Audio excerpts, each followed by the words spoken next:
आज जे चालू आहे सगळं की त्या सगळ्या भैयांना काहीतरी मराठी शिकवायचं मराठी शिकवायचं, उद्या पत्रकारिता देतील मराठी शिकून, तेव्हा तुम्ही काय कराल?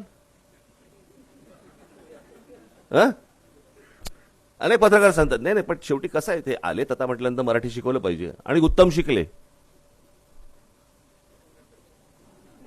आणि उद्या जर समजा इथे बसलेल्यांपैकी समजा तिवारी बिवारी समजा बसलेले आहेत, वरुणराज भिडे पुरस्कार घेताना कसं वाटेल मला जरा सांगा?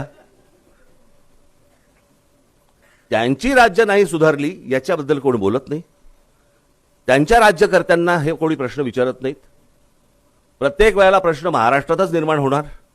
प्रत्येक वेळेला तुम्हाला येऊन महाराष्ट्रातच तुम्हाला धमकी दिली जाणार आणि त्याच्यावरती आमचे राज्यकर्ते हे हात सोडत बसणार. कोणाच्या दबावाखाली? का तुम्ही असे सगळेजण बॅकफुटवरती येऊन का खेळतात मला कळलेलं नाही.